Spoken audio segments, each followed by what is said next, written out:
Sejam todos muito bem-vindos ao primeiro episódio do nosso podcast. Estou acompanhado do meu parceiro, doutor San Gabriel, na presença do nosso primeiro convidado. E aí, doutor, fala um pouco do nosso primeiro convidado aí. O nosso convidado não poderia ser outro, é um atuante na esfera criminal, na esfera civil, especialmente no tribunal do júri, já foi homenageado diversas vezes e possui mais de 20 obras publicadas em todo o território nacional.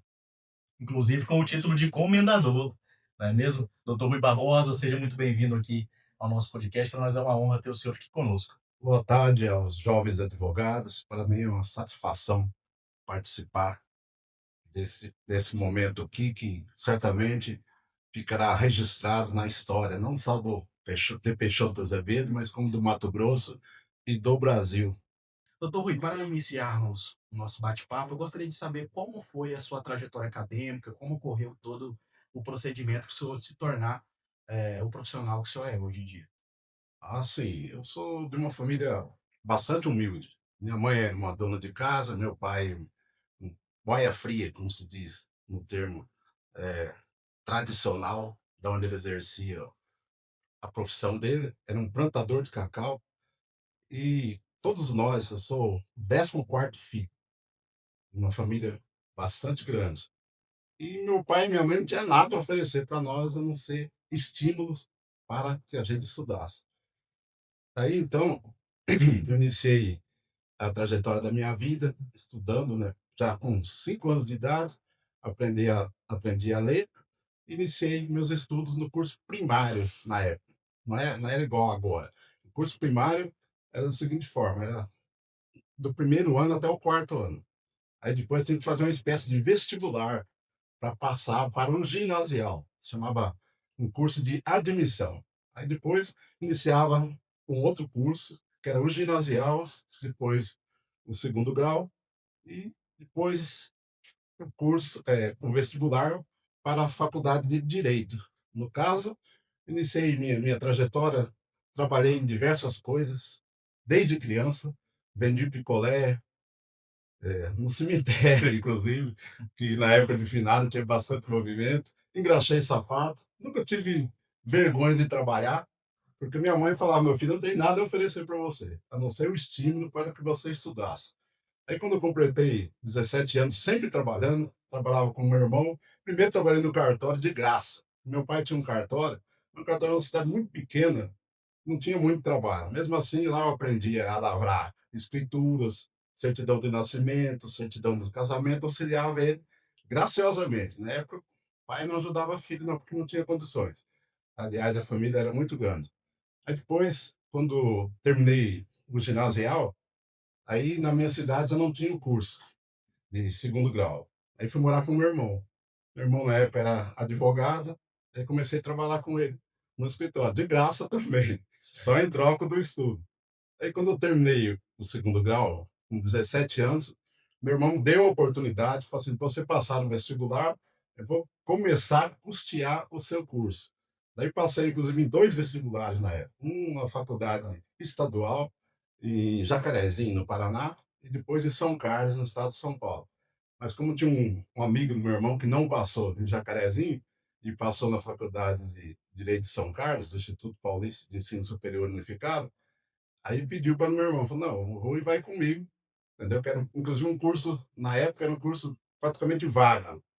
A gente iniciava esse curso na sexta-feira e no sábado, e aí ficava já praticamente, reprovado, só para fazer uma prova no final, que era como se fosse uma segunda época. Aí tinha que tirar uma nota 8, entendeu?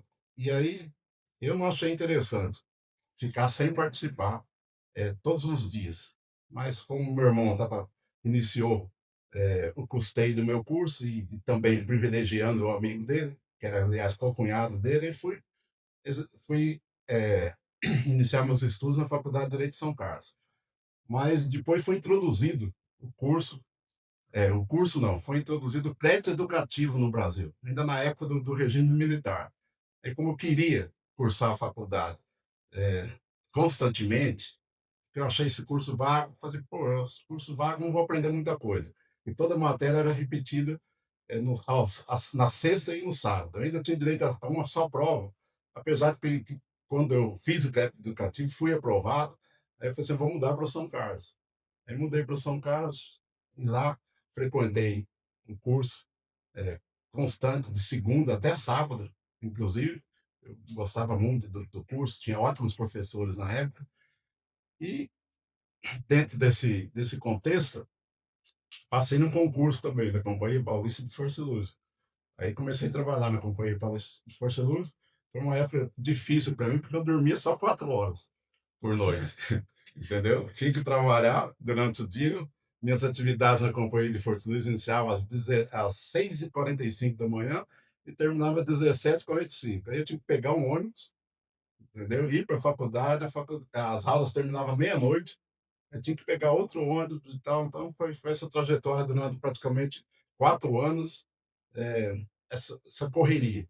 Mas graças a Deus eu sempre, eh, na minha vida é o seguinte, eu sempre enfrentei tudo que ocorreu na minha vida com tranquilidade e como se fosse uma coisa que eu teria efetivamente que enfrentar, sem reclamações, sem ficar pedindo nada para quem quer que seja.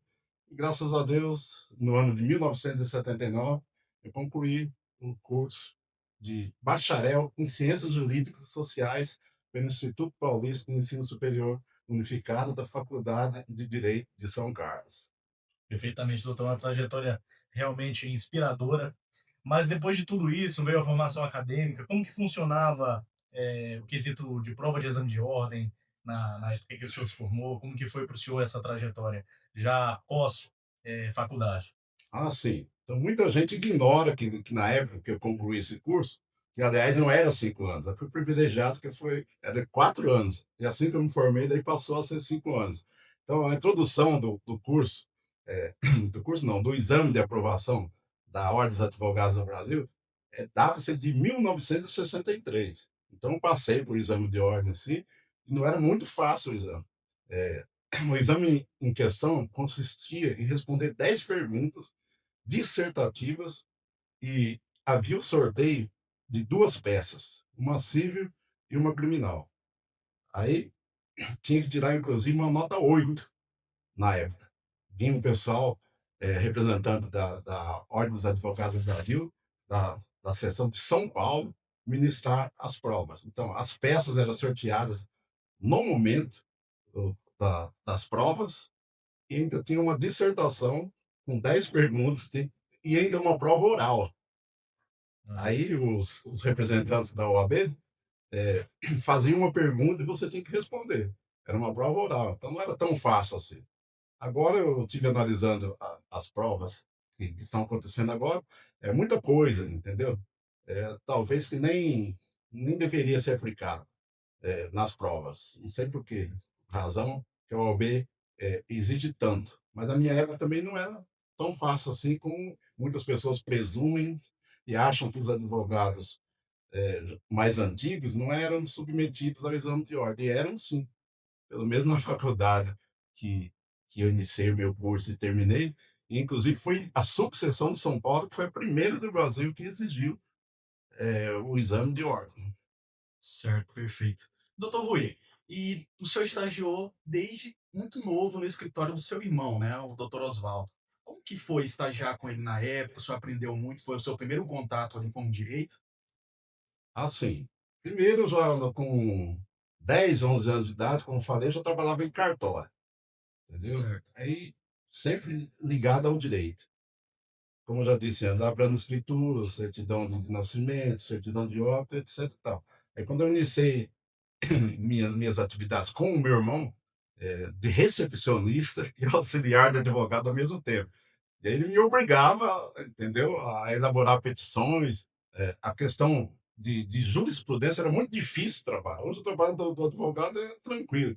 Na minha época, por exemplo, o advogado tinha que adquirir livros, as revistas dos tribunais. Por exemplo, se precisasse de uma jurisprudência, eu tinha que recorrer lá a 50 livros para procurar uma jurisprudência que adequasse ao caso. E depois também era a forma de digitar era totalmente diferente. Era máquina de datilografia.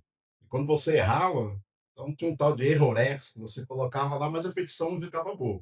A petição, meu irmão era muito exigente. A petição ia para o juiz e falava: o juiz vai analisar isso aqui e vai ver que isso aqui não está certo. Então você vai repetir. Então, às vezes, para conseguir uma petição, como meu irmão exigia, perfeição, eu tinha que datilografar aquela 2, 3 vezes, para ficar um trabalho tranquilo, para poder aprovar e assinar.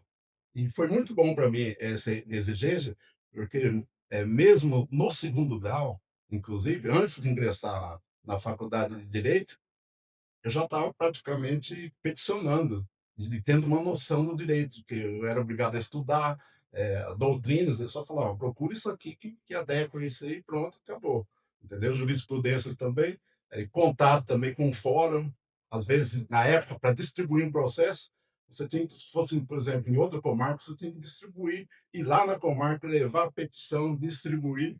Entendeu? Aí esse trabalho meu irmão não fazia, era eu que ia de ônibus, às vezes andava 500 quilômetros para distribuir uma petição. E tudo isso de graça não, porque eu aprendi muita coisa com isso.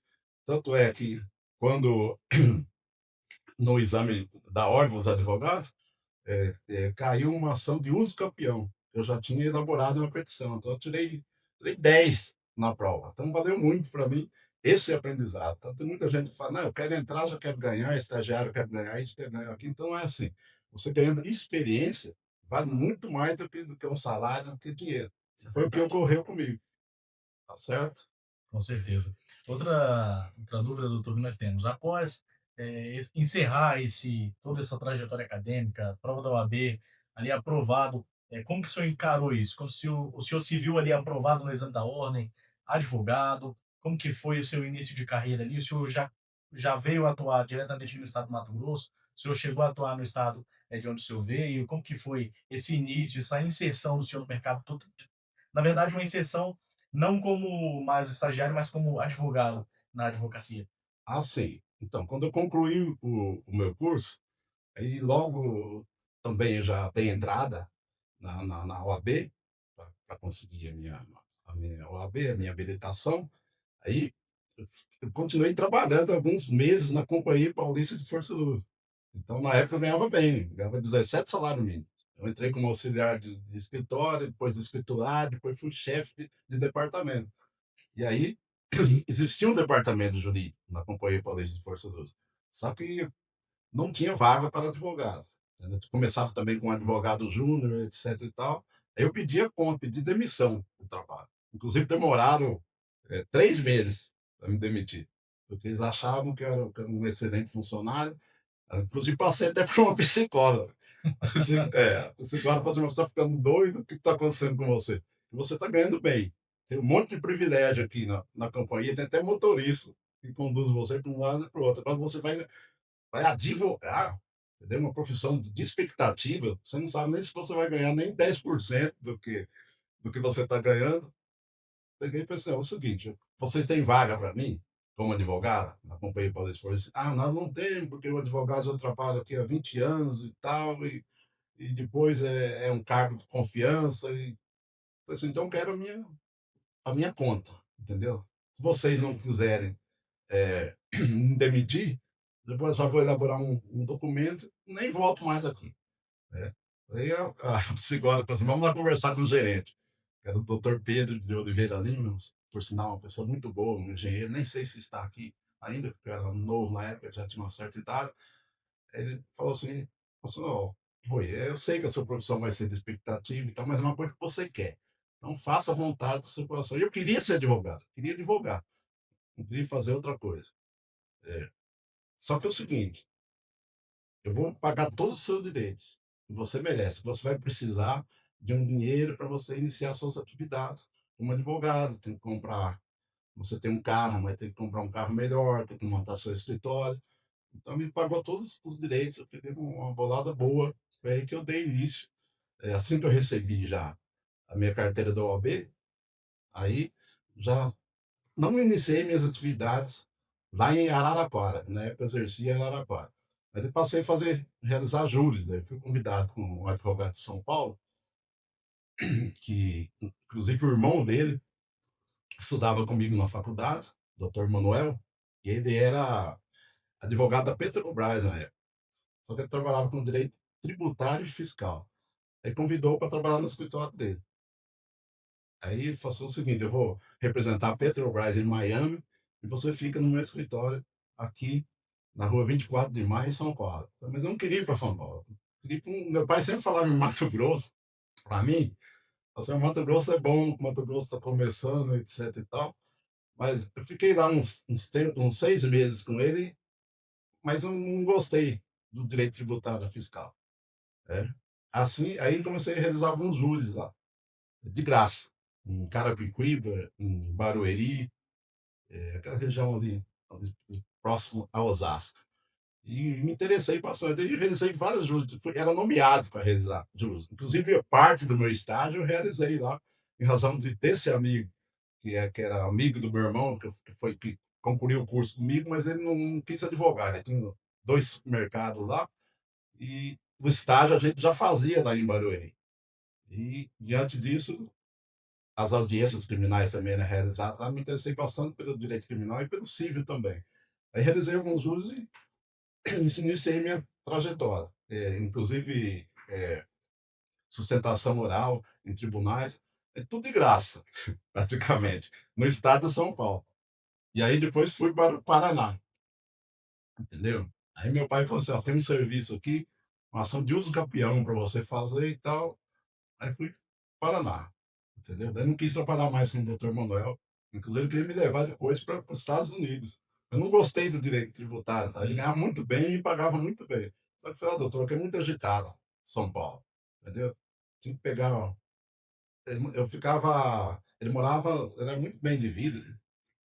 Ele morava no bairro dos Jardins. Ele ia de ônibus, porque falou assim, se eu for de carro, demora 2 horas, Sim. entendeu? Para andar 30 quilômetros.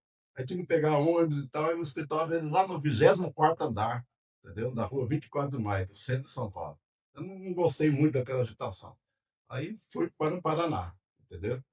Aí iniciei minhas atividades numa comarca pequena, lá peguei essa ação dos campeão, iniciei minhas atividades numa comarca chamada Congonhas, estado do Paraná, entendeu? Mas era um lugar muito pequeno, entendeu? Apesar de que eu exercia também a atividade ali, realizava alguns juros, etc e tal. Aí, decorrido um certo tempo, encontrei com um amigo, fui passear na casa de uma irmã minha também, que tinha um cartório lá no sudoeste do Paraná, e aí eu falei assim, eu não quero ficar mais no Paraná, entendeu? Mas as minhas condições não estavam muito boas, entendeu? Em termos financeiros. Porque eu fui para um lugar muito ruim, não tinha serviço, eu peguei essa ação lá e mais uma separação. Aí fui gastando meu dinheiro. Então eu Sim. cheguei lá com um carro bom, daqui um dia eu estava com um outro carro ruim, no fim eu estava com um Fusca. Eu falei assim, não, daqui um dia eu vou estar a pé, entendeu? É. E aí, depois sofri um acidente com esse carro, ainda o carro acabou, entendeu? Destruiu tudo, falei assim, eu não vou ficar mais nesse lugar. Inclusive é um lugar que eu vivi minha infância lá, e tinha muita amizade, entendeu? Mas é um lugar pequeno, tanto é que hoje lá tem 2.000 habitantes no lugar. O lugar não evoluiu. Tinha 4 ruas e hoje continua com as 4 ruas, entendeu? E a comarca de Congonhas era uma comarca velha, mas não tinha serviço. Tanto é que tinha 129 processos, entendeu? Na comarca.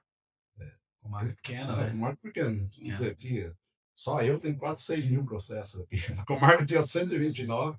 Inclusive, eu entrei lá com um pedido através de um cartorário lá, que foi meu professor. Eu tinha que pedir uma exclusão de criminalidade lá, entendeu? Porque eu já tinha decorrido tal, o processo já estava extinto. Né? Aí o juiz demorou 3 meses.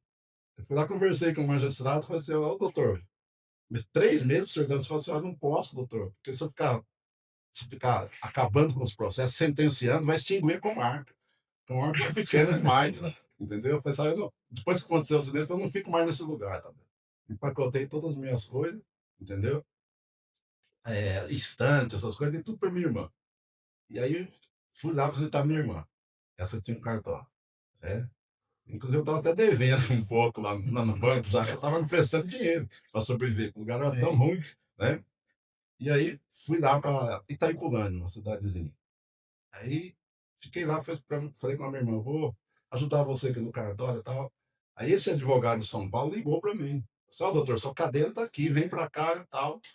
Aí eu falei para minha irmã, mas eu não estou afim de ir para São Paulo, entendeu? Falei assim, mas vai, vê o que você faz, você não quer ficar aqui no Paraná e tal. E nisso já apareceu um serviço lá no cartório, uma retificação de nome, era um fazendeiro.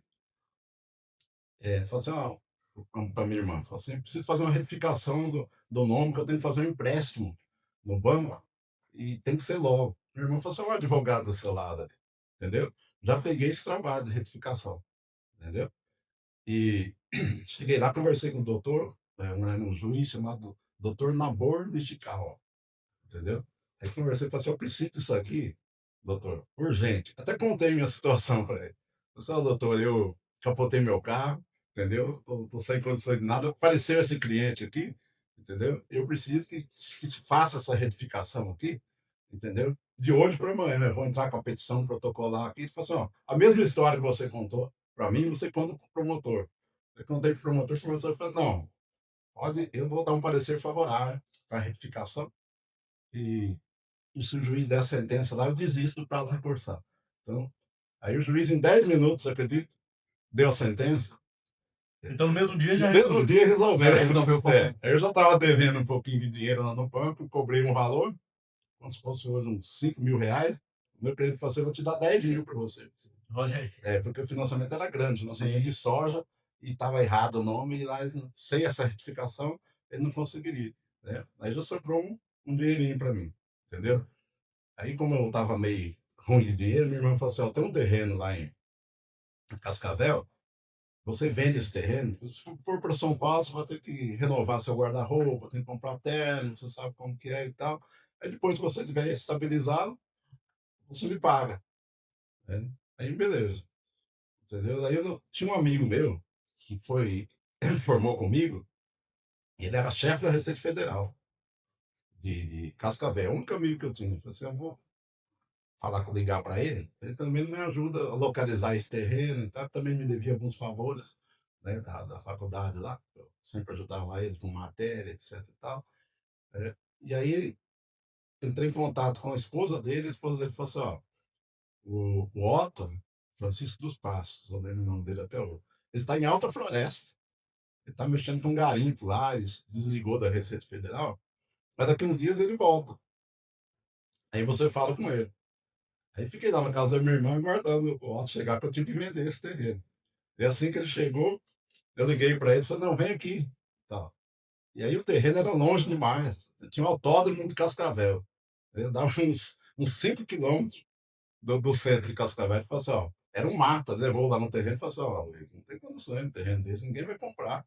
Entendeu? Isso aqui é uma capoeira. Entendeu? Aí eu peguei e falei assim: por que você não vai para o Mato Grosso? Eu estou em Alta Floresta. Por que você não vai para lá? Eu só estava indo para São Paulo. Ele falou: não, larga a mão desse negócio de São Paulo. Eu estou mexendo com garimpo lá. E já pegou um vidro de ouro assim, e colocou em cima da mesa e falou assim: quanto você acha que vale? Na época tava bom o preço, né? Era a maior nota, considero nota daquelas de Tiradentes, 5 mil cruzeiros. Ele falou assim: ó, esse pouquinho de ouro que vale tanto. Eu falei assim: eu vou para lá, é para lá que eu vou, entendeu? E aí, ele falou assim: então você vai lá e tal, me procura em tal lugar, que semana que vem já estou indo para lá. Aí, beleza, eu não quis saber de nada mais, né. Falei assim: "Vou para o Mato Grosso". Aí falei para minha irmã, falou assim: "Ó, o terreno seu não tem condições", né. Aí falou: "Não, você pode ir com dinheiro só da passagem lá para Floresta, que não tem problema, entendeu. Chegando lá, eu vou te ajudar, entendeu.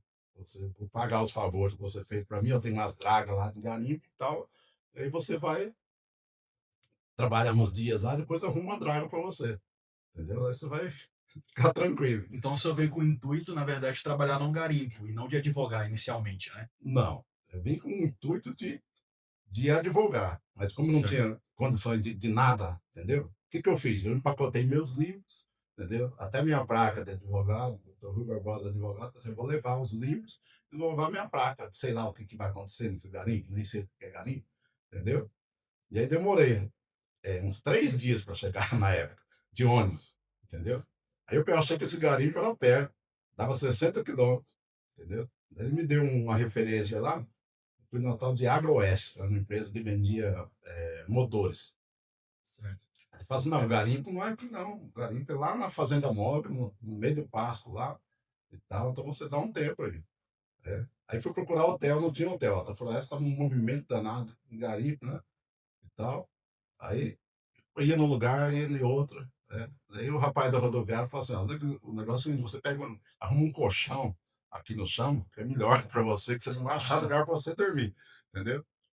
Aí procurei hotel, não achei, tudo andando a pé. Fui perguntar quanto que era o táxi, né? O cara falou assim, não, o táxi é tanto para ir em tal lugar, porque meu dinheiro já está acabando, entendeu? E aí o que aconteceu? Na hora que eu voltei na rodoviária não tinha mais colchão, de tanto movimento. A estrada, as ruas de Alta Floresta era de estrada de chão. Aí tanto carro que passava para você não enxergava o outro lado da rua, entendeu? Aí consegui chegar no Natal, vi lá um lugar, hotel e restaurante do Chiquinho, entendeu? Aí eu cheguei lá, um movimento danado, música ao vivo, né? Na verdade era um cabaré, não era um hotel, entendeu? E aí eu falei assim, tem vaga? Ele falou assim, tem um quarto aqui, beleza? E tal, olhei lá, um quartinho, banheiro no fundo, de madeira, entendeu? Um ventiladorzinho, um corredorzinho do lado, tipo assim. Tem coberta? Não, aqui ninguém usa coberta, não, entendeu? Aqui só tem um lençol aí, travesseiro. Aí começou aquela música, na hora que eu deitei, já fazia uns 3 dias que eu não dormia. De ônibus, andando de ônibus pra lá e pra cá, direito eu não dormi. Aí na hora que eu deitei, aquele barulho danado, de música ao vivo, e gritaria, cheio de garimpeiro, etc e tal. Aí eu falei, é o seguinte, eu vou ver o que está acontecendo, não, porque eu não consigo dormir, entendeu? Cheguei lá e falei assim, eu vou tomar pelo menos uma cerveja aqui. E a cerveja, na época, por exemplo, no Paraná, custava R$ 5, lá era 15, entendeu? Era uma região garimpeira. E aí pedi uma cerveja, entendeu? Daí a pouco chegou um garimpeiro lá. A primeira uma mulher sentou na minha mesa. A mulher colocou o cigarro na minha boca. Eu já vi o rapaz atrás, né, com uma bolsa do lado, e com um litro de uísque e um pacote de cigarro. Eu falei, não, você deve ser mulher desse rapaz aí, agora eu tô frito aqui. Ele falou, não, de onde você é e tal, tal. E você não quer sentar lá na nossa mesa? Eu falei assim, eu não tenho dinheiro. Entendeu? Eu só tenho dinheiro para pagar. Ele falou, não, eu tô bamburrado, eu nem sabia o que era bamburrado. Ele falou, você tá brefado? Eu falei, isso piorou ainda. Aí eu falei assim, eu vou trabalhar num garimpo, o meu amigo falou assim, mas você é bravo? Bravo era não saber nada do garimpo. Eu falei, não, não sou bravo, não. Não, pessoa tranquila. Aí, enfim, ele falou assim, ó, senta aqui, bebe por minha conta, entendeu? Eu fiz um monte de ouro, eu tô lá no garimpo da rasteira de voo e tal. Se não der certo lá, você me procura que eu arrumo uma vaga para você, entendeu? Aí fiquei lá, isso já era mais umas 3 horas da manhã, tinha tomado uns uísques, até agora eu durmo, de qualquer jeito, né? Aí lá pelas 8 da manhã acordei e fui de novo nessa agroeste.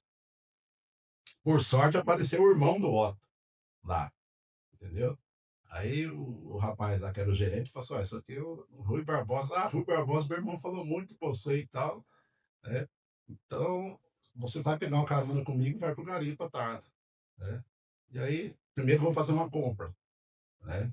Aí foi lá, comprou um monte de coisa, né? Inclusive pinga, comprou uma caixa de pinga, que eu nunca vi isso aí em garimpo, né? O cara levou uma caixa lá de uma vez de cachaça, né?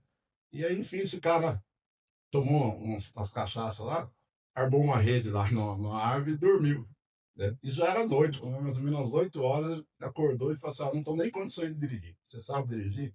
Eu falei assim, sei. Então, na época era uma A20, uma caminhoneta nova e tal. Não, vai embora. Aí quando eu chego nesse garimpo, lá pelas 10h30, 11 horas, já arrancou o revólver, já deu uns tiros para cima.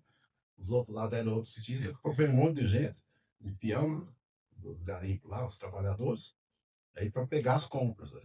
Ainda tinha que andar mais ou menos uns 3 quilômetros no meio do mato, né? Do pasto. Pasto e Jupira, como se diz aqui. Né? Aí cheguei lá, o Otto falou para minha mãe, você veio mesmo? Né? Eu falei assim, pois é, estou aqui. Então você trouxe rede? Eu tinha comprado uma rede. E os garimpeiros usam uma rede fininha, né?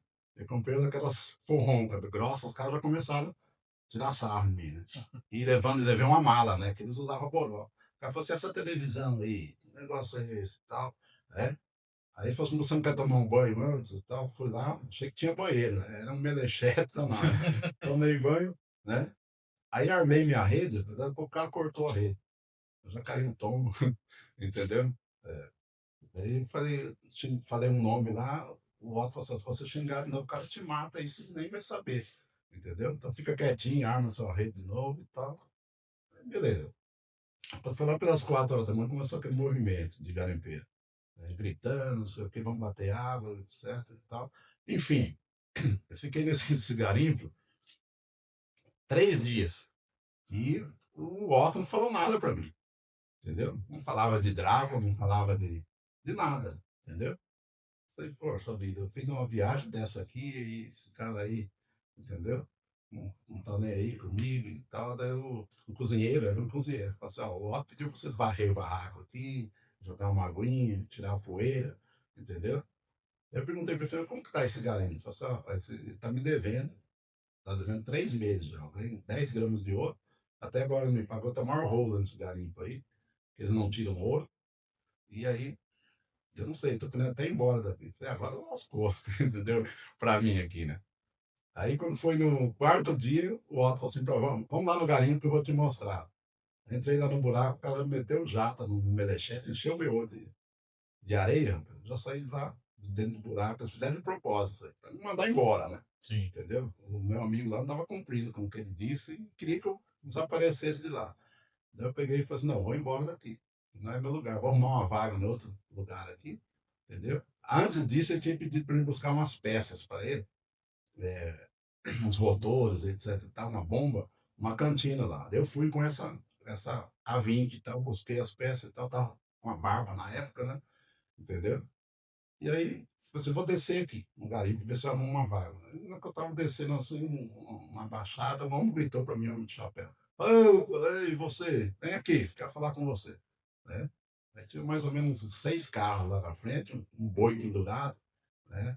E aí ele falou assim, ó, o negócio é o seguinte, eu tô vendo você junto com aqueles gaúchos lá, né? E eu quero saber o que você é aí. Porque eu tô com medo, porque esses caras estão me devendo. Eles compraram esse garimpo aí, não me pagaram até agora. Estão me devendo como se fosse na época uns 4 milhões de reais. Né? E eu quero saber o que você é. Eu falei, não, eu contei a minha história para ele. Eu falei, não, eu sou advogado e tal, tal. Né? Vim lá do Paraná, ele prometeu, ele acreditou em mim. Eu falei assim, faz o seguinte, você é advogado mesmo? Você vem aqui 5 horas da manhã. Aí eu fui, aí fiz amizade ali com a mãe, a mulher, a esposa dele, e também com um rapaz lá, que era o filho dele, que tinha vindo do Rio de Janeiro, entendeu? Cheio de gira, etc e tal, né? E aí, dentro desse contexto aí, fui para lá, me apresentou para o delegado, já tinha uma moça presa lá, entendeu? Que era inclusive da boate. Aí tinha um agente da polícia lá, que tinha um defeito físico, chamava Vanderlei, e essa menina não queria sair com ele, chamou ele de aleijado lá e tal. Aí prenderam ele, entendeu? Prenderam ela no carro. Ele falou assim: tem uma menina aí, você tira e já ganha um dinheiro aí. Ela era pernambucana. Luiz de Mello, o nome do delegado. Aí conversei com a menina lá. Falei assim: é o seguinte, você tem condições de contratar um advogado? Eu falei assim: eu tenho condições sim. Eu falei, mas quanto que eu vou cobrar dessa menina aqui? Né? Eu tinha feito um júri lá, como se fosse por 6 mil reais, né? Na época. É 1 quilo de ouro. Ela falou assim: eu te dou 1,5 quilo de ouro pra você. Você me tirar desse inferno aqui. Você vai lá na boate da Mafalda, que eu tenho 1/2 litro de boa lá, cheio de ouro. Entendeu? Fala para ela pesar o ouro e aí te passar. Eu quero sair daqui, pelo amor de Deus. Uma menina que tinha uns 16 anos. Entendeu? Se ganhava 60, 100 gramas de ouro por dia lá fazendo programa. Aí eu cresci, né? Falei, agora estamos parados. Agora tá voltando na mão do chão. É.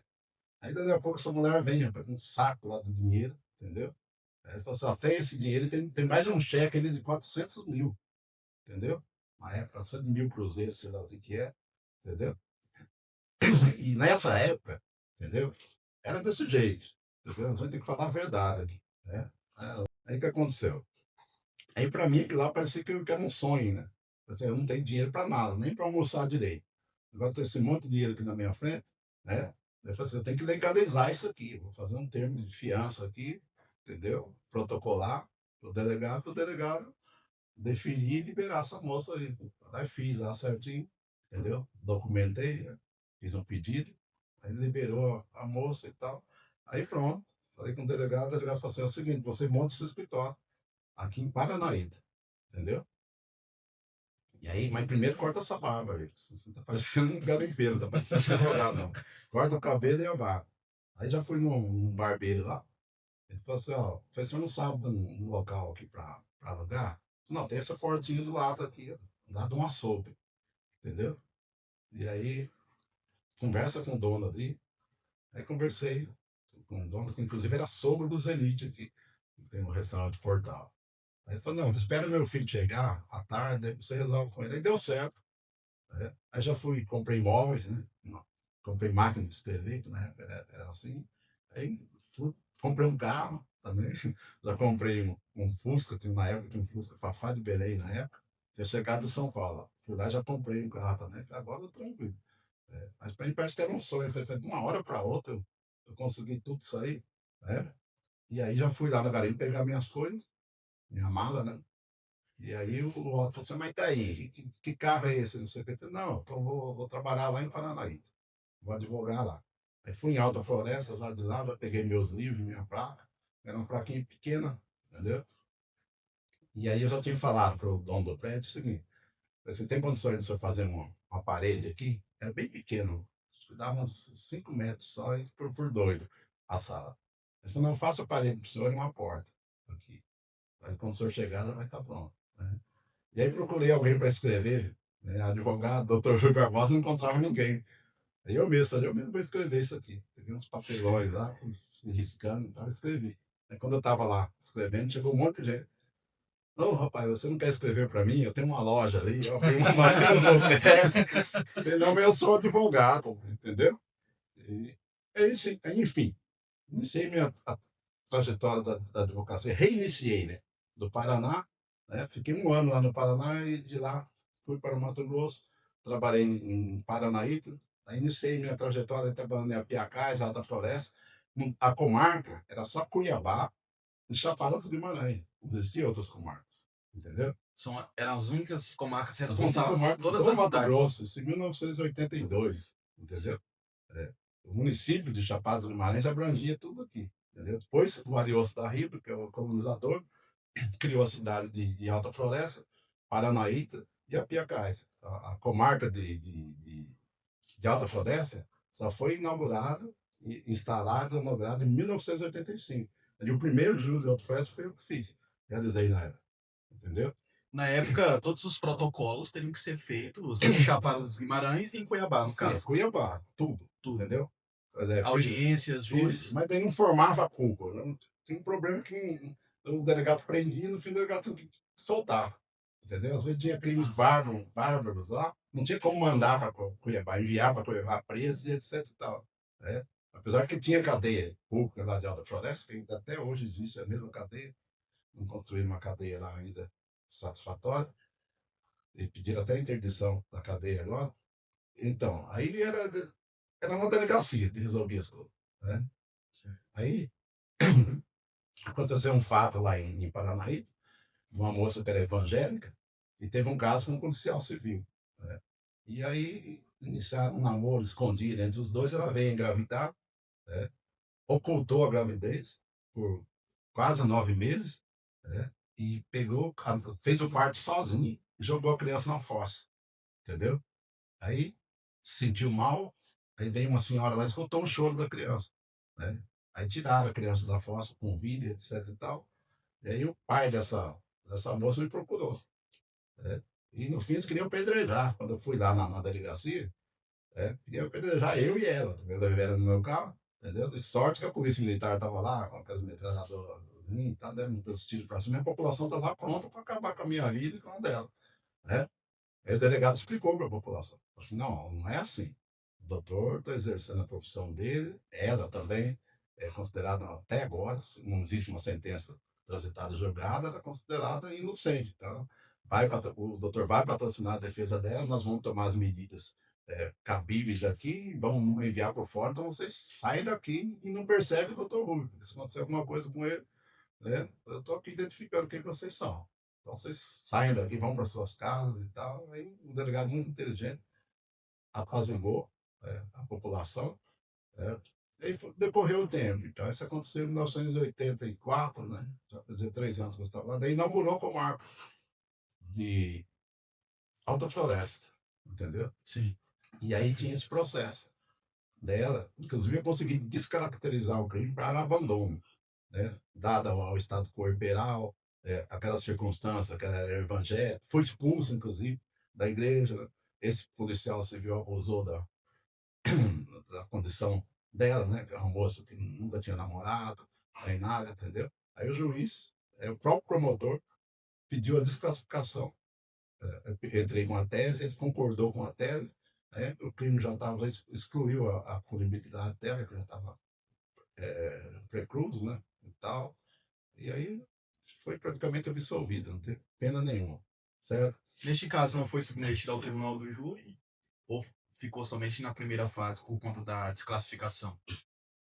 Antes do júri, já estava marcado o júri, entendeu? Aí, antes do júri, o próprio promotor pediu para desclassificar o crime, entendeu? Aí o júri, apesar de estar marcado o júri, que era o primeiro processo, não foi realizado em razão do próprio promotor, doutor Azadinho, na época, ele veio até falecer. Ele pediu, concordou com a tese, entendeu? Aí não houve júri, o juiz desmarcou o júri em razão de que daí fugiu da competência do tribunal do júri, certo? Doutor, aproveitando que o senhor trouxe para a gente esse caso aí, compartilhou conosco, o senhor poderia falar para nós, pelo menos 3, 2 casos que o senhor acha que marcaram a sua carreira como advogado? Ah, sim, são inúmeros, né? Já realizei centenas de júris aí, não só no Mato Grosso, como em outros estados da federação. Então, eu realizei um júri aqui de Romildo Teixeira. Esse aí marcou bastante, que ele confessou o crime tanto na polícia como nos canais de televisão. O crime ocorreu da seguinte forma: ele foi acusado de matar a mulher e jogar no Rio Peixoto, certo? E daí nós acompanhamos o trabalho, inclusive ele não tinha condições financeiras. Graciosamente, eu encarei esse caso e aí consegui, de uma maneira, através das provas técnicas, comprovar que não foi ele o autor do crime. E foi absolvido, na época era 7-0, por unanimidade ele foi absolvido. Isso aí aconteceu no ano de 1984, aqui já na comarca do Peixoto. Então foi um júri que marcou bastante, porque ele sofreu várias torturas, choque elétrico, etc. e tal, por parte da polícia, para confessar. Aí eu agi da seguinte forma, usando, porque eles alegavam à polícia que ele levou essa mulher de bicicleta, matou a mulher, amarrou na garupa, uma corda, e levou de bicicleta até o Rio Peixoto, amarrou uma pedra e jogou no rio. Tá certo? Resumindo, é isso aí. O que rezava o inquérito policial e a denúncia. Aí eu pedi um exame, o laudo da corda, que foi forjado, inclusive, a corda que estava amarrada na vítima, certo? E a outra corda que eles falavam que ele tirou essa corda de uma rede. Tal. Aí houve uma comparação e não deu. Foi feito os milímetros, etc. E tal, aí não bateu. Então, primeiro, prova que eu combati, para demonstrar para os jurados que aquela corda não tinha condição de ser a mesma corda que estava amarrada na bicicleta e nem uma corda que eles falaram que foram lá. A polícia fez o seguinte: foi na casa dele, viu uma corda lá, cortou a corda, entendeu? E juntou no inquérito. Entendeu? Ela era incompatível com a corda que ela estava amarrada, entendeu? Nessa pedra, porque ela submergiu. A pedra não foi suficiente quando o corpo estava em estado de putrefação, ele submergiu e tal, inclusive com a pedra amarrada e com a corda. E a primeira incompatibilidade foi essa. E a segunda, eu mandei fazer o exame na bicicleta, porque fica marcas de sangue. Isso é muito importante para os advogados, é, analisar a prova técnica do processo, não só o processo em si, nem as testemunhas, etc. Tal. Então, eu comecei a combater dessa forma. Foi provado também torturas, ele passou fome, ficou 5 dias sem comer na delegacia, antes de confessar o crime, entendeu? Choques elétricos, mandei fazer exame nele, etc. Tal. Foi comprovado. E aí consegui convencer os jurados, e no fim teve um resultado satisfatório. Então, foi um júri que marcou bastante. Depois a promotora recorreu. Então, mas esse júri que realizei foi muito, muito importante. Ele já estava, inclusive, preso há mais de 2 anos, né? E foi absolvido por unanimidade. Um dos júris foi esse. Depois teve o da chacina de Matupá, que nós realizamos aí, e também vários advogados, né? Eram 23 réus, e eu consegui provar a inocência do meu cliente também por insuficiência de provas. Foi um fato que aconteceu em Matupá, que foi conhecido não só no Brasil, mas como mundialmente. E foi na época, depois já não era mais 7-0, era 4-0, consegui provar a inocência do meu cliente, que era um processo muito extenso, né? E exigia muito do advogado, porque tinha mais de 15 volumes, né? Cada volume era, entendeu? Era um monte de processo num processo só.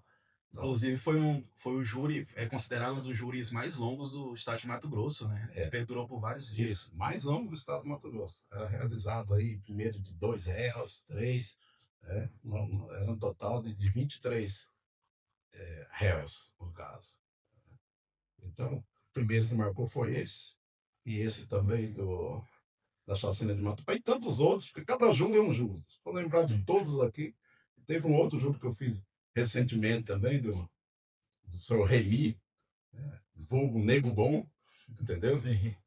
Que também a prova técnica valeu muito. Entendeu? Foi acusado de homicídio e tentativa de homicídio, perante a comarca aqui de Guarantã do Norte. E baseado na prova técnica, eu consegui provar que houve um entrever, aconteceu um crime, esse crime aconteceu numa fazenda, envolvendo muita bebida, né? Beberam cachaça, cerveja e tal, tinha uma mulher lá pelo meio, entendeu? E eu não sei se meu cliente tinha um caso com essa mulher ou não, e essa mulher era casada, e aí envolveu o sogro dessa mulher, tentou matar meu cliente, esfaquear, e o outro também, o filho dele, né? E já era noite. E aí aconteceu isso aí, o sogro veio a falecer, entendeu? E também o, o esposo dessa mulher, entendeu? Que entraram em luta corporal com o meu cliente. Entendeu? Aí no laudo, né, por isso que eu tenho que analisar os laudos. Entendeu? No laudo, a causa-morte do primeiro foi corpo perfurante. Certo? O laudo foi corpo contundente. E meu cliente está com facão. Então, isso era corte perfurante, entendeu? E meu cliente me alegou que essa mulher também estava de posse de uma faca, entendeu? Aí lá no escuro, né? No fim foi comprovado que não foi ele que matou, né? E que foi essa mulher, porque ficou incompatível com o Dal. Ele estava com um facão, entendeu? O facão não é contundente. O facão é corte perfurante. Enfim, foi absolvido de um e no outro também deu uma violenta emoção, certo? E aí ficou em liberdade. Demorou muito tempo para realizar esse júri, também houve a exclusão da culpabilidade, né, pelo Instituto do Monstro da Prescrição, vamos dizer assim. Então, são vários júris, são centenas de júris. Então, não digo que esses júris marcaram a minha carreira, porque cada júri é um júri. Mas foram júris importantes, assim, um caso assim, que já não tinha. Quem fosse ler aquilo lá, falou assim, não tem fundamento, essas pessoas vão ser condenadas. Enfim, né, o caso assim de Matupá. Meu cliente estava lá, né? O pessoal lá foram queimados vivos praticamente, entendeu? Tinha um filme mostrando o rosto do meu cliente. Então tem tudo isso aí, certo? E é o caso do Romildo também, confessou o crime perante a polícia, os 2 canais de televisão, né, da TV de Matupá e aqui também de Peixoto Azevedo, né? Então foi um caso que, para mim, foram dos mais complexos, mas que tivemos resultados satisfatórios. Foram tantos e tantos outros que foram lembrar que a gente vai ficar um dia e a noite lembrando. E no início, especificadamente aí no tribunal do júri, como é que o senhor se comportou no seu primeiro júri? Quais foram as estratégias? Porque o senhor narrou que o seu primeiro júri foi no estado do Paraná, né? Quando Sim. ainda estava lá. Qual foi a experiência de realizar o primeiro júri? Ah, sim, foi muito difícil. O primeiro júri, porque é questão emocional, entendeu? É uma condição física e mental do advogado que labora no tribunal do júri. Aí meu pai sempre falava comigo uma coisa: ó, quem não tem competência não se estabelece. Entendeu? Foi isso que me salvou. Né? Aí quando eu comecei a falar, me deu uma dor de estômago, entendeu? Um nó aqui nas minhas costas, e um suador danado, entendeu? Eu pensei, não vai sair nada aqui, o juiz vai considerar o réu em defesa. Né? Mas daí eu lembrei, e aquela voz do meu pai: quem não tem competência não se estabelece. 3 vezes no meu ouvido aqui, daí eu comecei a falar, entendeu? Aí foi destrinchando, entendeu? Mas eu sofri logo no começo, entendeu? Me deu uma crise assim, de ansiedade, de dor no estômago, entendeu? A presença do juiz, do promotor, entendeu? aquele monte de gente, né, assistindo lá, entendeu? E aí os jurados também, me deu, entendeu? Foi difícil. Mas depois fui realizando vários juros, inclusive esse juro de graça, eu realizei mais de 100 juros de graça, entendeu? Eu peguei gosto. Aí o que mais me impulsionou foi um jurado. Aí foi 4-3, meu cliente foi absolvido, entendeu? No primeiro júri, No no primeiro caso. juro, 4-3. Aí um jurado falou pra mim que eu era bom. Falei assim, pô, esse juro aí vai ser condenado, meu cliente, entendeu? Primeiro que eu comecei com esse escalafrio, com essa dor, essa bola que subiu nas minhas costas aqui, entendeu? Mas daí o jurado cumprimentou, falou assim, você é muito bom, gostei, é o primeiro juro seu, eu gostei. Então você tem uma presença de espírito muito boa, você tem um certo equilíbrio, tem uma dicção. Daí eu animei, entendeu? Eu falei, se o jurado está achando isso, né? E ainda deu esse resultado aqui, né? Vamos tocar em frente, entendeu? Esse primeiro júri não foi no Paraná. Eu realizei júris antes, entendeu? Lá em São Paulo foi esse júri que eu realizei. Não foi no Paraná, só para retificar. O primeiro júri não foi em Barueri. Tá certo? Estado de Depois São eu, Paulo. depois eu realizei outros júris, no Paraná, Santa Catarina, Rio Grande do Sul, Rondônia, Maranhão, Tocantins, São Paulo, e etc. Então, em vários estados, em 14 estados que eu lembro da federação.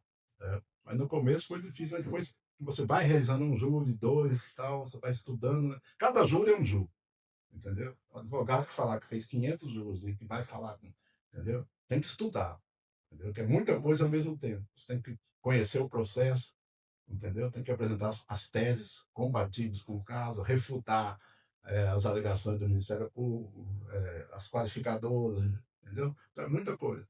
Mas depois que você pega o jeito, mesmo assim, é uma responsabilidade muito grande na realização de um júri, né?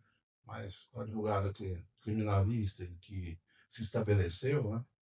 E que, por obrigação, que tem que ter uma certa competência, aí depois que pega o fio da meada, vai indo, vai bem, mas cada júri é um júri.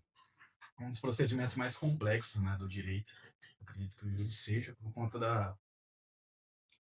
duas fases, né? A fase de pronúncia e depois a fase do plenário do júri. Então acredito que seja um procedimento, acho que um procedimento mais complexo mesmo, do direito. É bastante complexo, porque você apresenta as alegações finais, etc., por recorte, se for necessário, né? Mas a questão está no tribunal do júri, na tribuna que o advogado, todos querem ouvir o advogado.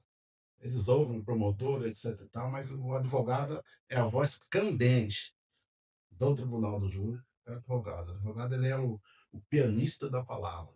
Todas as pessoas que estão ali, os interlocutores, eles prestam atenção no que o advogado vai falar. Por isso que o advogado tem que se preparar bastante para demonstrar as teses dele. Doutor Rui, e sua chegada em Peixoto de Azevedo, como é que era na época? Já tinha comarca aqui, já tinha subseção na região ou ainda não? Não.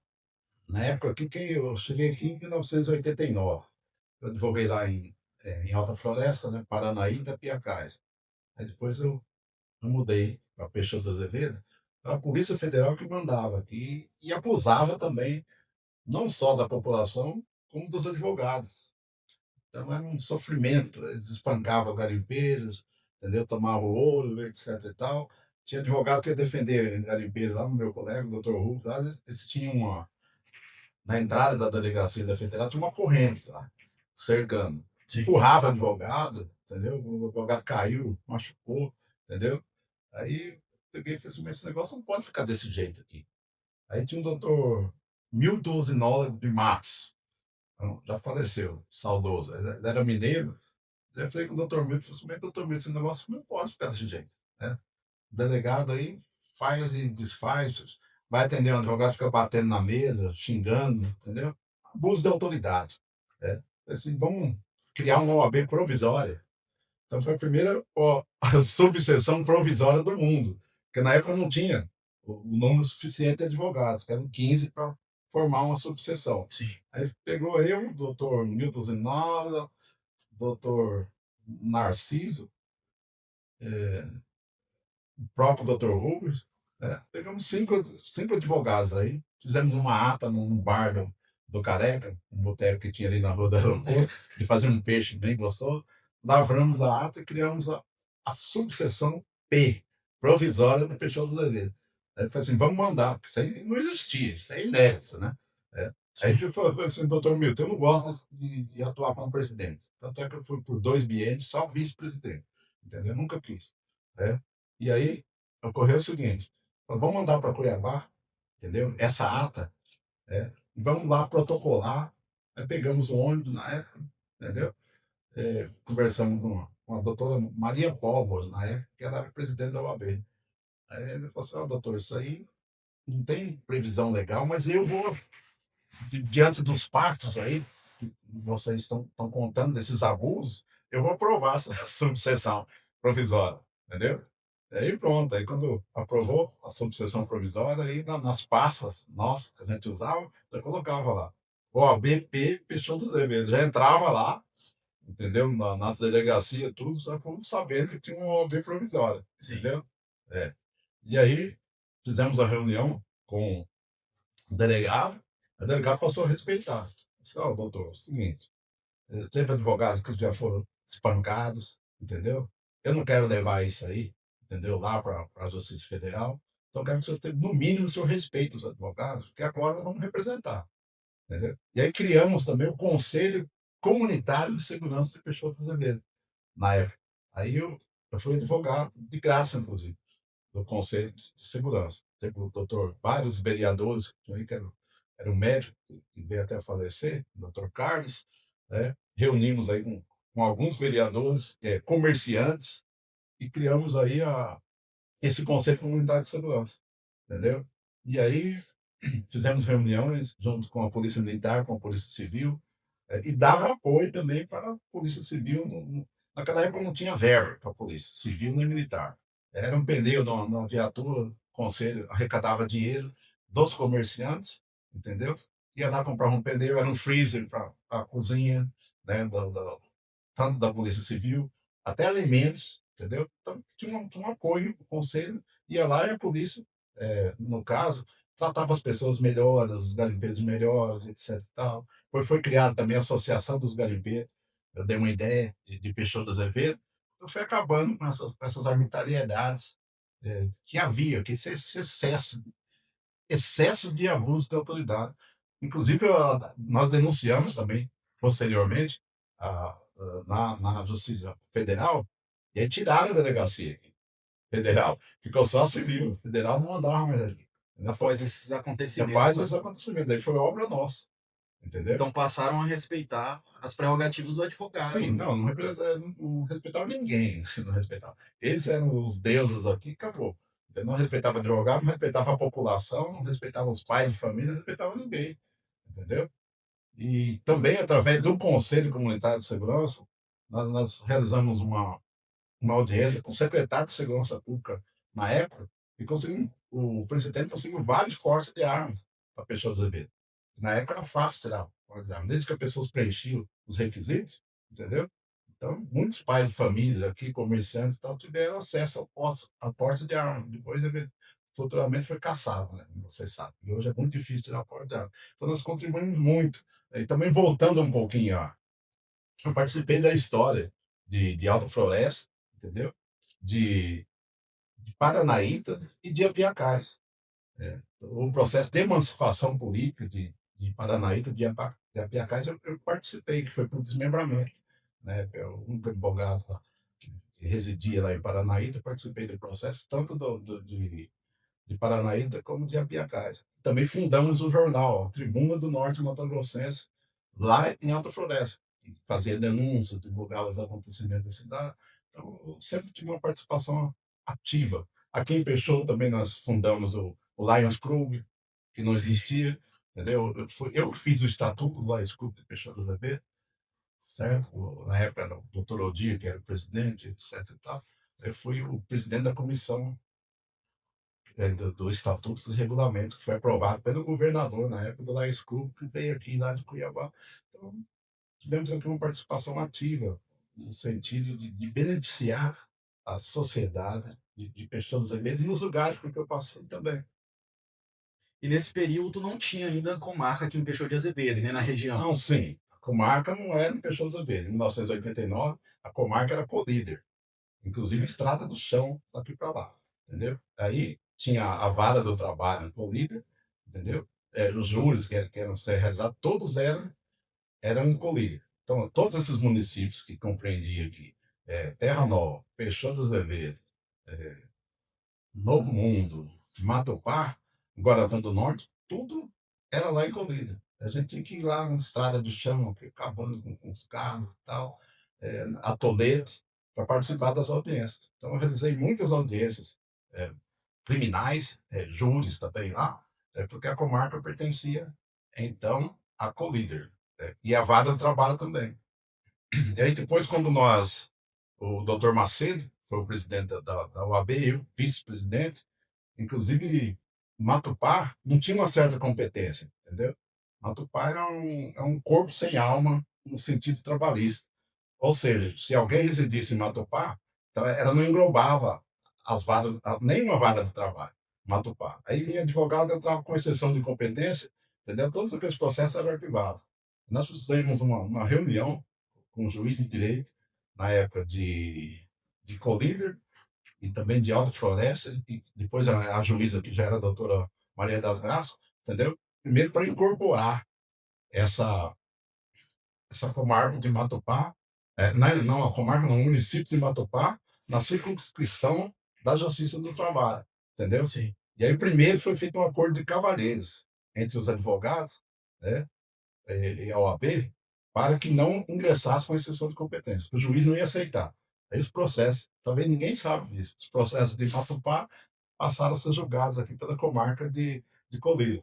E depois também na gestão minha e do doutor Macedo Pai, né, nós conseguimos criar uma vara itinerante do trabalho aqui. A reunião foi feita aqui em Peixoto também, e aí os juízes se deslocavam de, na época já estava em Alta Floresta, o juiz, vinha um de Alta Floresta ou vinha outro de Colíder realizar as audiências. Essa vara itinerante perdurou por muito tempo até efetivar a vara do trabalho que é aqui em Peixoto de Azevedo. Então é um trabalho que a gente fez assim, tranquilo, entendeu? Procurando melhorar a questão da justiça na nossa cidade. Certo. E neste período, né, o senhor consegue ver hoje em dia a facilidade que o advogado tem, porque o senhor passou por diversas dificuldades, tendo que se locomover à capital, porque o senhor mencionou que na época o juízo competente era somente Chapada dos Guimarães e Cuiabá. Depois passou a abrir novas comarcas, como Impolida e Alta Floresta. O advogado tinha que se locomover para peticionar, para protocolar, até mesmo para realizar júris, audiências. Hoje em dia a gente consegue advogar em qualquer lugar do Brasil, né? Que veio a integrar aí o PJE e outros sistemas que permitem a gente não se locomover a outras comarcas. O senhor consegue ver hoje, enxergar hoje em dia a facilidade que o advogado tem diante disso? Sim, eu enxergo a dificuldade de antes. Primeiro eu vou falar da dificuldade. Por exemplo, um habeas corpus. Para ingressar no habeas corpus, eu tinha que ir em Cuiabá protocolar, entendeu? Eu tinha que tirar 3 cópias dos processos. Às vezes tinha processo que tinha 500 páginas, seria 1.500 cópias. Eu teria que tirar, porque eu teria que deixar 2 cópias lá em Cuiabá, e de ônibus, entendeu? Protocolar lá, entendeu? Ficava com uma cópia para mim e 2 lá, certo? Eu já começava essa trajetória de sofrimento do advogado, Sim. entendeu? Fora os protocolos das ações também. Eu tinha uma ação em Alta Floresta, eu tinha que protocolar o mesmo sentido que eu falei lá do Paraná. Protocolar em Alta Floresta. Tinha em Tangará da Serra, tinha que pegar um ônibus ou ir de carro, entendeu? Para protocolar lá, entendeu? E as intimações eram feitas todas pelo Diário Oficial. Se você não assinasse o Diário Oficial, você estava roubado, entendeu? Você não tinha condições de acompanhar o processo, entendeu? Porque a intimação não era pessoal, era pelo Diário Oficial. Então era muito difícil advogar, né? Tanto também as doutrinas e a jurisprudência já teria que buscar através dos livros. Tanto é que hoje você vai no escritório do advogado e não vê livro nenhum. Você entra aqui na minha sala, está cheio de livros que a gente obrigatoriamente teria que adquirir. Aí procurar jurisprudências compatíveis, estudar, atualizar, assinar revista dos tribunais e etc. Tal. Então era muito difícil para o advogado. Tanto também não existia computador na época, entendeu? O computador veio existir aqui em 1991, que eu lembro que eu comprei um computador, então era tudo na datilografia. Entendeu? Você tinha que datilografar, colar as peças, etc. E tal. Depois que veio, acho que em 1991, começou a surgir Não era internet, nem nada, era só um computador, cara, de 1 mega. Lembro que na época eu paguei $4.000 num computador, né, daqueles computadores antigos, então eu quero importar. Comprei aqui na Tocata, seu santo que importou para mim dos Estados Unidos.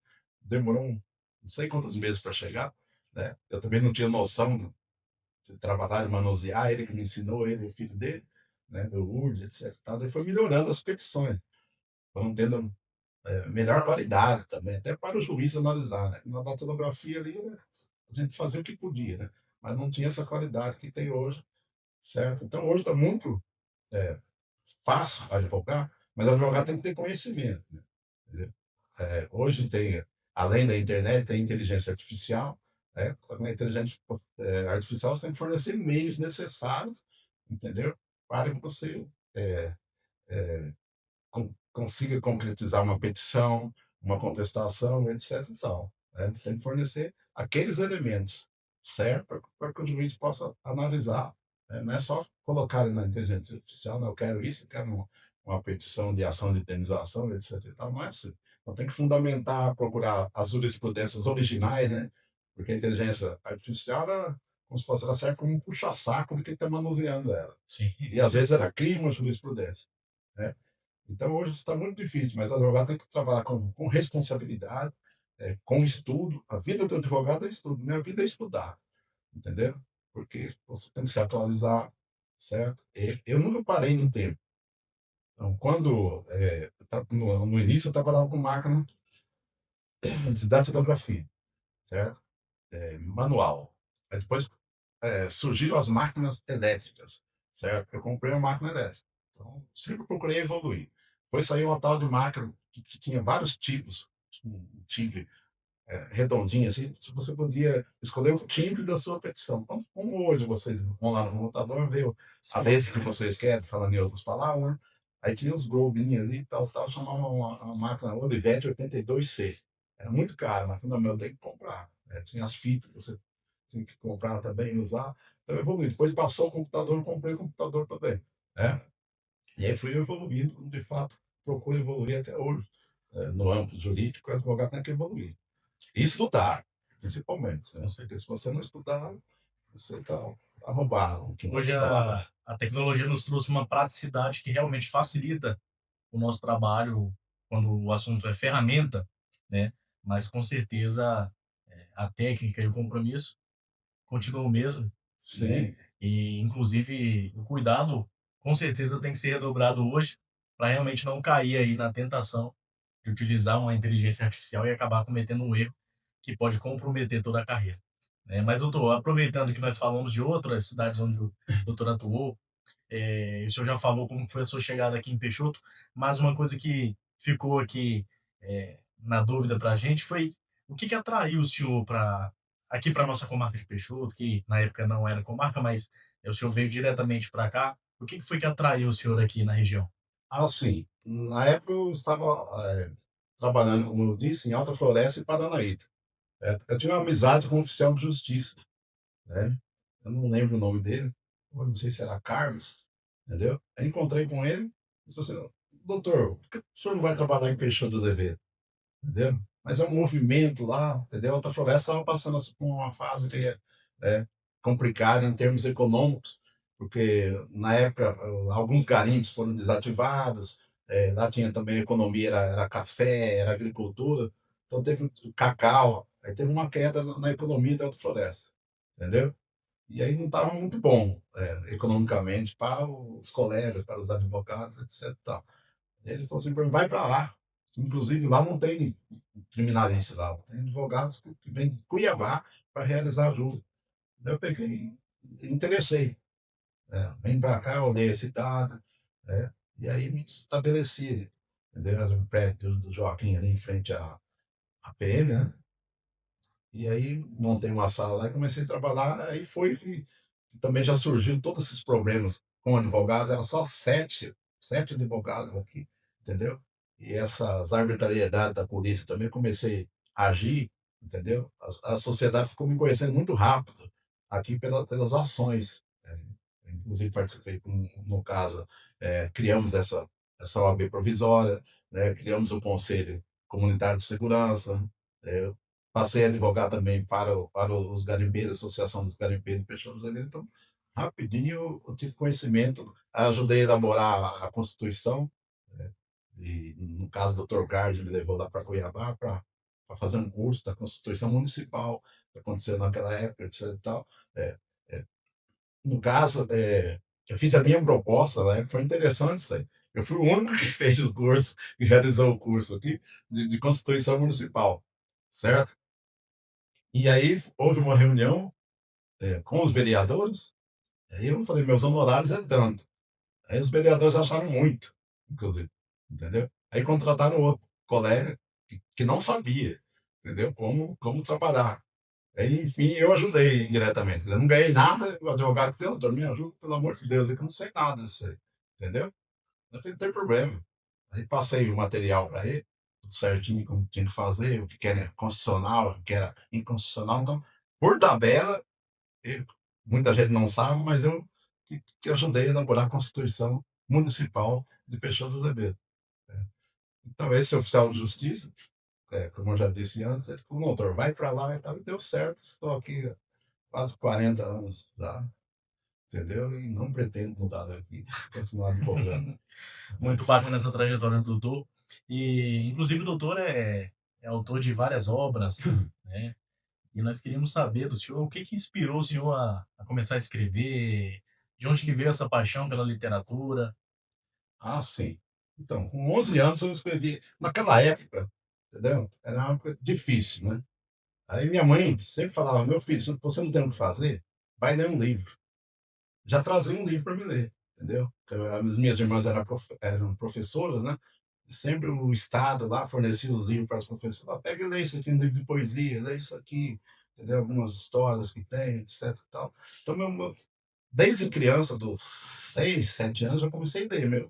Meu divertimento era ler. Quer dizer, tinha outros divertimentos, brincadeira, né? Jogava futebol, brincava com os amigos, etc. Mas fora isso, eu não tinha nada para fazer, era ler, entendeu? E minha mãe falava, vai ler, não tem o que fazer, vai ler um livro, entendeu? E com 11 anos eu escrevi minha primeira poesia, entendeu? E aí fui escrevendo outras poesias também, entendeu?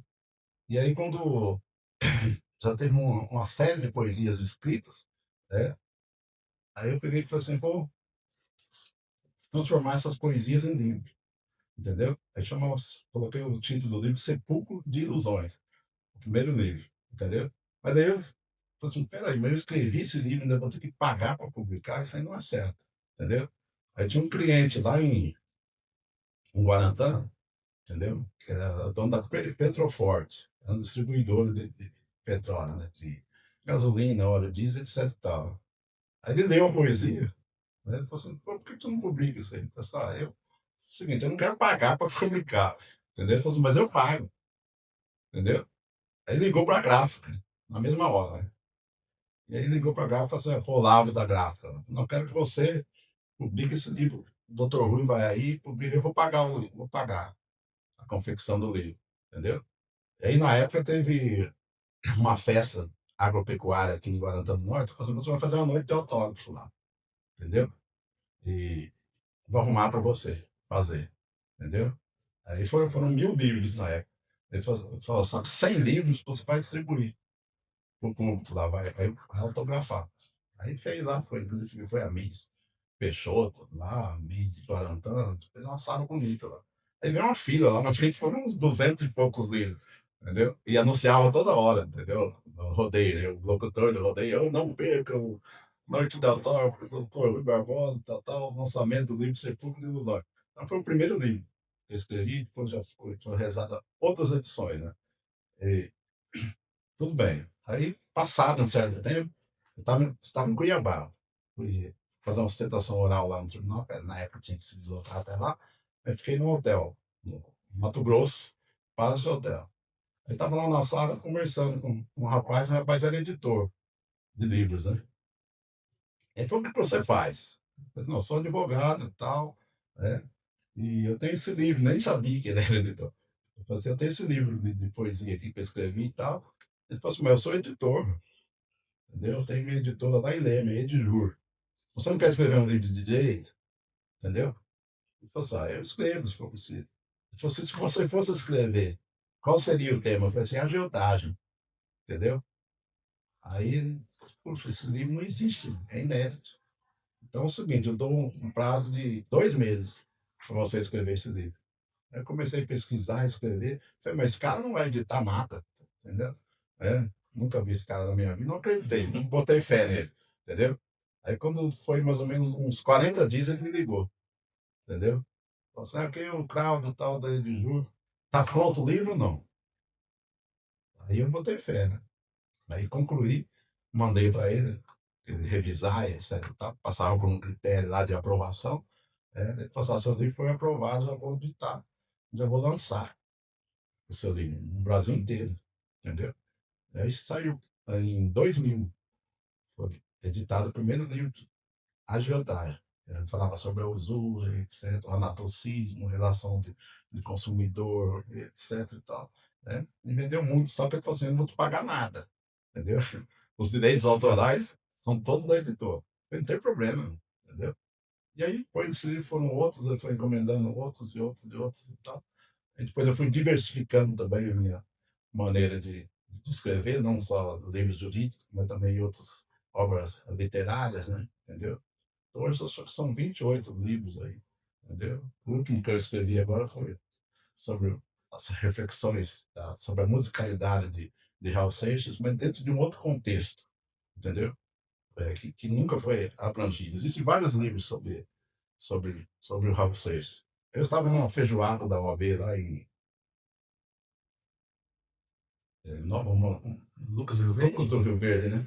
Lucas do Rio Verde. Aí veio um insight, né? Assim, pô, peraí, mas o Raul Seixas ele escrevia, ele tinha uma certa dependência na hora de escrever as letras, entendeu? Ele era bom na melodia, mas tinha que ter sempre um parceiro, entendeu? Tanto é que teve vários parceiros. Ele não conseguia fazer uma música, só ele praticamente, entendeu? Ele sempre dependia, ou mesmo até da presença de uma pessoa, né? E aí eu fui vendo essa parte, escrevi sobre essa questão, né, da musicalidade dele, como que ele fazia as músicas, cara, o que inspirava ele e a dependência que ele tinha de ter alguém nem que fosse por perto. Ele já fez música com a última, com a esposa dele, a Kika, lá, que abandonou ele por outro. Ele tinha que estar presente. Ele falava uma frase e tal. Né? Eu nasci há 10 mil anos atrás. Eu falo para ele, nasci há 10 mil anos atrás, ninguém, nada nesse mundo. Ah, ninguém, nada nesse mundo. Ele completava, entendeu? Então eu aprendi essa questão dele, né? Da cultura melódica de Raul Seixas, que é um termo que é inédito, que ninguém nunca não foi abrangido por nenhum escritor. Então, o que demonstra esse livro é essa questão, né? Da musicalidade, né? Da condição melódica dele e dessa dependência de algum, de outra pessoa para ele concluir o trabalho dele, entendeu? E um dos seus livros mais famosos é A Morta na Rua do Comércio, né, que conta Ah, sim. sobre várias histórias aí envolvendo a região aqui do norte do Mato Grosso. O que inspirou o senhor a escrever essa grande obra? Ah, sim, essa morta da Rua do Comércio é interessante. Muita gente até confunde, entendeu? A morta, acho que a mulher foi morta na Rua do Comércio. Não é, entendeu? É, a questão, a morta da Rua do Comércio era de uma mulher, de uma prostituta, né, que vivia na Rua do Comércio, etc e tal, que teve um problema com determinada pessoa e tal, que aí essa pessoa desferiu alguns tiros, né, achou que ela estava morta, na realidade ela não estava, entendeu? Então, esse livro é um conjunto de histórias dentro de uma história só. Algumas são reais, né? É, as Sim. outras são fictícias. Muitas coisas que eu passei também, a minha vivência, que eu vivenciei nos garimpos e no cotidiano da vida garimpeira. Então, é uma história muito importante. Eu escrevi, acho que tem 65 páginas.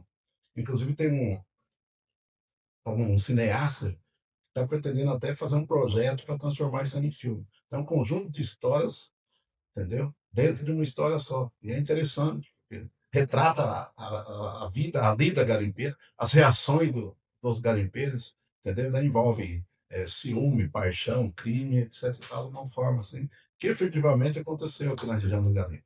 Né? Muito bacana, doutor. Realmente, as histórias que o senhor trouxe para nós hoje aqui são histórias que inspiram, e é justamente esse o intuito desse podcast, é inspirar aquele que está começando, o jovem advogado, aquele que pretende ingressar na carreira do direito, na advocacia mais precisamente. E hoje, no momento em que estamos, o senhor diria que o senhor se sente realizado na advocacia? O senhor acha que valeu a pena tudo que o senhor passou para chegar até aqui? Hoje o senhor diria que o senhor alcançou o que o senhor gostaria de alcançar na advocacia? Ah, perfeitamente. Como eu disse antes, eu ganhava 17 salários mínimos, entendeu? Eu tinha um bom emprego, mas eu queria ser advogado, tá entendendo? E no exercício do meu mistério, sempre tem altos e baixos, entendeu? Mas eu nunca desisti de ser advogado, entendeu? A mim, se eu morrer amanhã, se eu voltar a nascer, eu quero ser advogado novamente, entendeu? Porque a advocacia está no meu DNA, a defesa do cidadão. Está no meu DNA. Tanto é que eu enfrentei muitas coisas no exercício da advocacia. Entendeu? Eu deparei com muitas coisas, com abuso de autoridades, com até ameaça de morte por parte de alguns clientes, etc. Enfrentei tudo isso aí, mas jamais desisti. Então, eu me sinto realizado e me sinto feliz, porque hoje os meus filhos também quiseram ser advogados, né? Concluir o curso de direito, né? Logo foram aprovados na OAB, tem mais dois que estão concluindo o curso. Então, eu acho que eles veem alguma coisa de bom. Então, quando eu iniciei minha trajetória como advogado, eu falei, eu quero fazer o melhor possível de mim, entendeu? E aí eu procuro fazer e pretendo trabalhar até quando Deus me der vida e saúde. Eu vejo que eu ainda tem muita coisa para fazer no âmbito da advocacia. Se eu quisesse parar hoje, eu teria condições de me manter, entendeu? E não advogar mais. Mas eu tenho muita coisa para fazer, como diz o Raul Seixas. Eu tenho muita coisa para conquistar no âmbito do direito e não posso ficar aqui parado. E diante dessas dificuldades que o senhor enfrentou, o senhor falou que narrou que valeu a pena passar por todo esse processo e prosperar diante da advocacia. O senhor teria algum recado para os jovens advogados que enfrentam aí dificuldades atuais, né? Que enfrentam a concorrência e entre outros desafios? O senhor teria um recado para passar para inspirar esses jovens advogados, esses profissionais? Falando aqui no que tange aos jovens advogados, não só aos jovens advogados, mas para todos aqueles que, independentemente de idade, iniciem a sua carreira no âmbito jurídico, é estudo, seriedade e honestidade e, mais que isso, perseverança. Aí tudo vai dar certo, né? E um controle financeiro também no que tange aos honorários, como eu já disse, né? Deixar sempre uma reserva para trabalhar com tranquilidade, né? Não ir comprando tudo que vem na frente. Ah, eu ganhei 500 mil, já vou comprar uma caminhoneta de 400 e tal.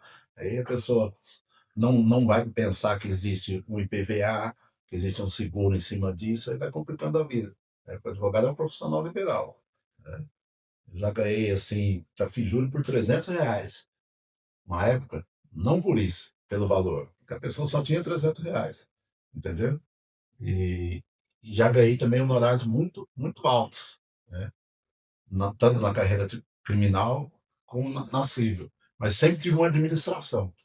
Até que até agora eu nunca quebrei assim, nesses sentidos, né? Porque eu tenho responsabilidade. Graças a Deus, eu consegui formar todos os meus filhos, tem dois ainda que estão para terminar. Ter uma vida razoável, tranquila, né? Porque riqueza para mim não é muito dinheiro. Riqueza é você ter paz, saúde e ter um plano de saúde, né? Um carro bom, uma casa boa, né? Ter condições de educar os seus filhos. Não precisa mais do que isso aí. Porque o dinheiro às vezes até atrapalha as pessoas, né? Você não ter dívida também já é uma riqueza. Não adianta você ter milhões e milhões aí de corrupção, de objeto de crime, né? Não chega a lugar nenhum. Vê esse cidadão do Banco Master aí, entendeu? Gastou 60 milhões numa festa, numa farra, estão lá na cadeia. O que adiantou isso aí? Novo, né? Porque uma pessoa que vive em boas condições, que vive na riqueza, para depois encarar uma cadeia, não é fácil. Agora, quem já tem uma situação simples e tranquila, né? É muito melhor você. Minha mãe sempre falava: é melhor você ganhar R$ 10 por dia, honestamente, do que 1 milhão, desonestamente, porque um dia a casa cai.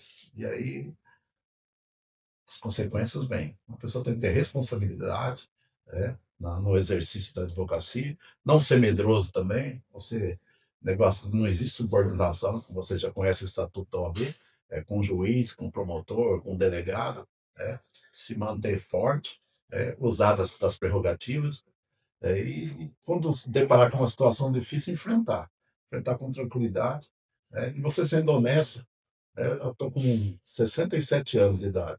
Graças a Deus, nunca fui preso, nunca fui processado, nunca faltou condições para mim manter minha vida pessoal, com os meus filhos, com as minhas obrigações. A maioria deles não foram criados comigo, mas sempre tiveram assistência familiar. Nunca deixei de pagar pensão, nunca deixei de pagar faculdade para eles, nunca deixei também de instruir eles para o lado do bem, para o lado da honestidade. Então, eu me considero uma pessoa feliz, em razão disso. Muito obrigado aos advogados, ao Dr. Arley, Dr. San Gabriel, também ao rapaz que está aqui, que vai fazer a edição. Estou muito feliz aqui porque fui o primeiro convidado para participar, e aqui não tem cunho de me autopromover, porque eu não preciso disso. São mais de 6.000 processos. Tem muita gente que entende de outra forma. Talvez convidou o doutor Rui para captar clientes, isso aí é uma grande mentira, que eu não preciso disso. Então, eu só tenho a agradecer a vocês por essa coragem de desenvolver esse trabalho inédito no Brasil, né? Que aqui fala sobre histórias de sucesso, histórias de um advogado. Então, o intuito de vocês não é nem se promover com isso, nem promover as pessoas que participam deste evento. Então, muito obrigado a vocês, que Deus vos ilumine e continuem entrevistando. Tem muitos advogados de sucesso por aí, né? Jovens, outros de idade, mulheres também, advogadas compatíveis, que irão participar dessas histórias de sucesso. Para mim foi uma honra participar, ainda mais recebendo esse convite assim, preliminar. Então, que esse seja o começo de muitas histórias de sucesso. Muito obrigado a você. Doutor Rui, nós que agradecemos a sua presença aqui no nosso primeiro episódio. Para mim é uma grande honra, porque o senhor é meu mestre, é meu pai, é meu professor, e acredito que o senhor inspirou também a carreira do Dr. Warley, né? Tudo que eu sei como pessoa, como profissional, foi aprendendo, vendo o dia a dia do senhor. São 12 anos aqui no escritório, aprendendo com o senhor a me tornar cada vez um profissional melhor. Então, hoje ter o senhor aqui, né, contando um pouquinho da sua trajetória, da sua história, foi de suma importância para a minha pessoa, né? Agradeço tudo que fez para mim e por esse projeto, que eu acredito que vai servir para inspirar outros jovens e advogados também que já estão em uma longa jornada. Muito obrigado. Realmente, doutor Rui, para nós é motivo de muita honra ter o senhor aqui conosco, né? O senhor que abraçou esse projeto desde o início, quando nós compartilhamos essa ideia com o senhor. Nosso muito obrigado mais uma vez, e com certeza o nosso objetivo aqui, logo no primeiro episódio, já foi atingido, que é realmente inspirar os colegas, assim como nós, jovens advogados, aqueles que estão, independente da sua idade, iniciando a sua carreira jurídica agora. Nosso muito obrigado mais uma vez. E para você que nos assiste aí do outro lado, se você gostou desse episódio, já se inscreve aqui no nosso canal, deixa aqui o joinha, comenta aí nos comentários o que você achou, deixa alguma sugestão, conte para nós alguma história, se você é advogado, o que você já viveu. E não se esqueça de ir lá no nosso Instagram e também seguir a nossa página, porque lá tem muito conteúdo bacana para vocês também. O nosso _é juricast_sdal. Até o próximo vídeo.